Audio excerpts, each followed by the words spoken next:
Hey, what's going on, guys? The Horror Man back with 21 slasher movies every slasher fan should see.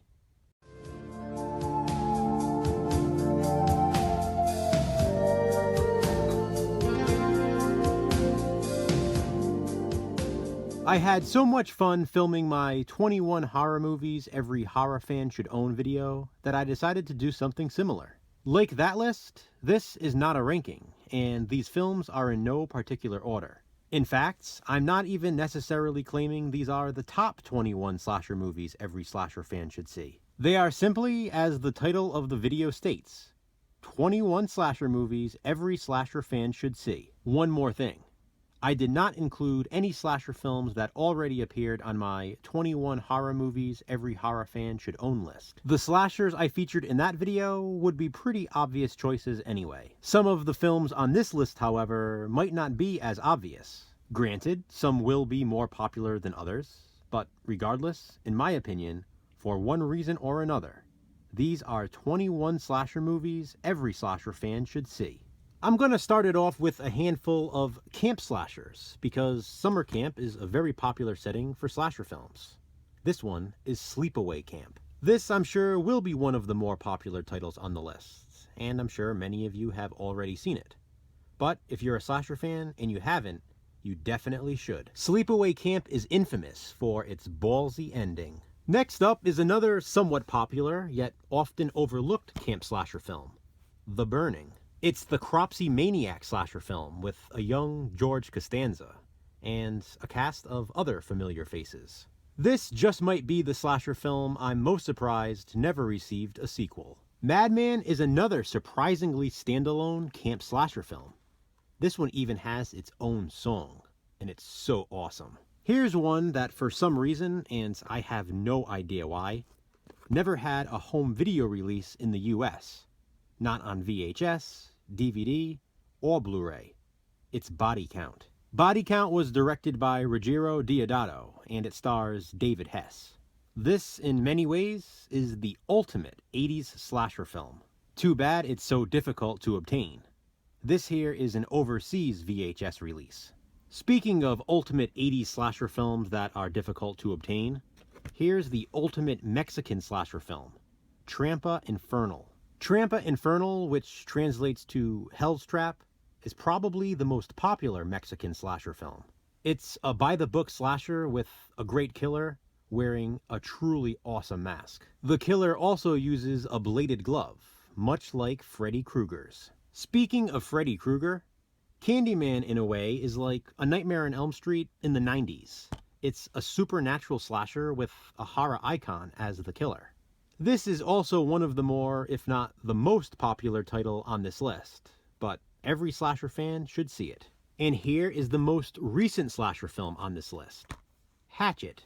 Just like it says under the title, this is old school American horror, and any slasher fan should realistically love this. And here is an older slasher film that I don't think people even realize is a slasher, but it definitely is.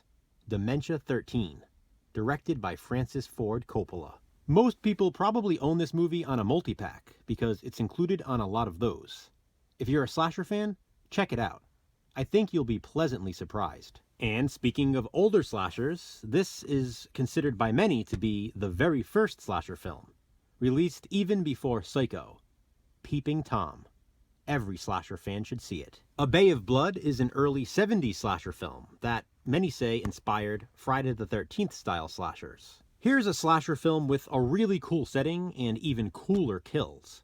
Intruder. For those of you who aren't familiar with Intruder, the whole film takes place at a supermarket. The funhouse also has a great setting.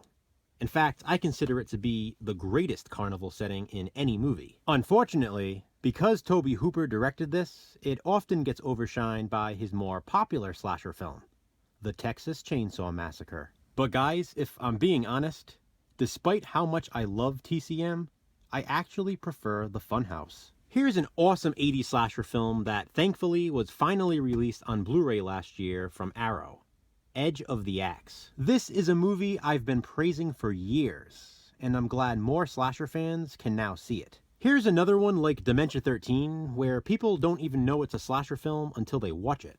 Silent Rage. I mean, come on, it's Chuck Norris in a slasher. Who wouldn't want to see it? Pieces seems to be a favorite among those who have seen it, which is why I think every slasher fan should. Sweet 16, however, seems to get by people and remains under the radar. I, however, think it's a really good 80s slasher. In fact, it had gotten by me for years, but when I finally watched it, I was very impressed. It's also a good slasher to watch around your birthday. Of course, so is Happy Birthday to Me. This is an annual rewatch for me around mine, and it's always been one of my favorites. Great kills, too. And here's another favorite of mine and many others. My Bloody Valentine. Every slasher fan should see this. April Fool's Day is another must-watch. I know some people have a problem with the ending, but I personally love it. I'm a big fan of twists, and this one is fantastic. I mentioned Black Christmas in my 21 horror movies every horror fan should own video, although I did not include it on that list. I instead elected to include Silent Night, Bloody Night as my Christmas slasher. So, Black Christmas goes on this one. But seriously, guys, every slasher fan should see it. And the last slasher movie on this list that every slasher fan should see is Deadly Games, Dial Code Santa Claus. I was trying to think of a Halloween slasher film that isn't Halloween, since I already featured that on my 21 horror movies every horror fan should own list. But ultimately, I ended up with 2 Christmas-themed slashers instead. And Deadly Games is one of the best. Plain and simply, Deadly Games is the horror movie version of Home Alone. And absolutely every slasher fan should see it. This movie is amazing, and it's a great film with which to end this video. So there you have it, guys. In my opinion, 21 slasher movies every slasher fan should see. How many of them have you seen? Did I leave anything out? And what would you replace? Comment below and let me know. Thanks for watching, guys. Be kind, subscribe.